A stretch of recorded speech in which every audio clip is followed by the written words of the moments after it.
Hello everyone, welcome to my channel nursing with Rinki. So friends, आज के video में हम बात करने वाले हैं हिस्ट्री के मोस्ट वेटेड चैप्टर की।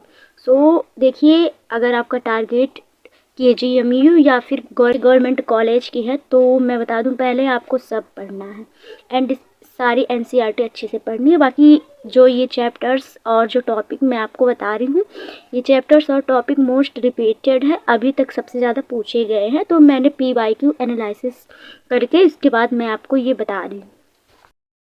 फिजिक्स से स्टार्ट कर रही हूँ। सबसे पहले बेसिक मैथमेटिक्स।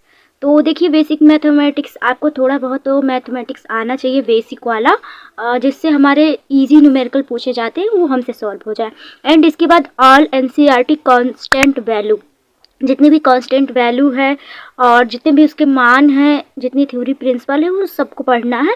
एंड इसके बाद हम बात करते हैं डायमेंशन की। डायमेंशन के बाद फोटो इलेक्ट्रिक इफेक्ट की, एंड इसके बाद कोलिजन की, एंड इसके बाद डिस्टेंस, डिस्प्लेसमेंट, एंड जो वेलोसिटी है, इसकी जो यूनिट है, इसके जो स्लोप है, यानी कि इसके जो ग्राफ है, ये इम्पॉर्टेंट है, और इसकी यूनिट और इसके थ्योरी भी बहुत ज़्यादा इंपॉर्टेंट है और अभी तक सबसे ज़्यादा पूछा गया है।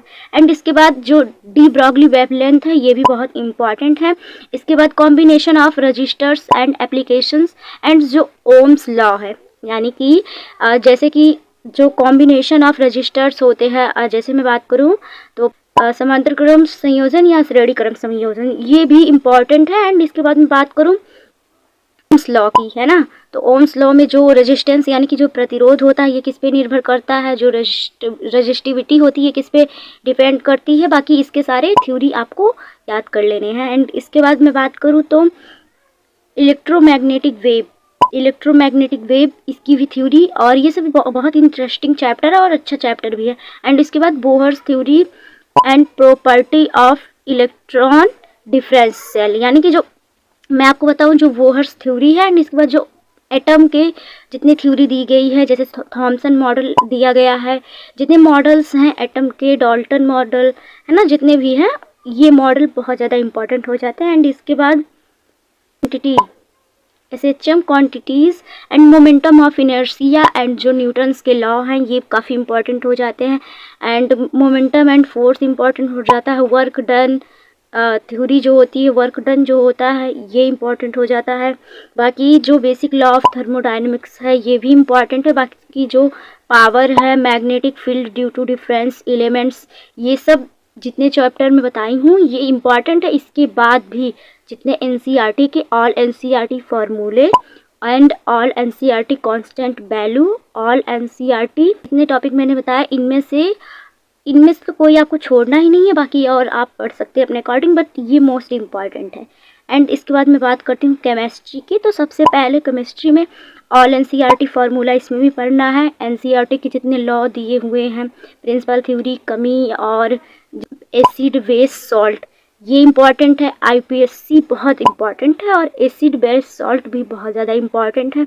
And all NCERT name reaction भी हमको पढ़ना होगा, है ना। वैसे कम पूछा जाता है, बट ये भी अभी तक पूछा जा चुका है, all NCERT name reaction. And इसके बाद पीरियोडिक टेबल, ठीक, पीरियोडिक टेबल के बाद केमिकल बॉन्डिंग बहुत इंपॉर्टेंट है। एंड इसके बाद coordination compound, D and F block के एलिमेंट्स, ये भी इंपॉर्टेंट है। एंड जीओसी, जो करेंटली अपने जो है बैच में चल रहा है, जीओसी, ये बहुत इंपॉर्टेंट है।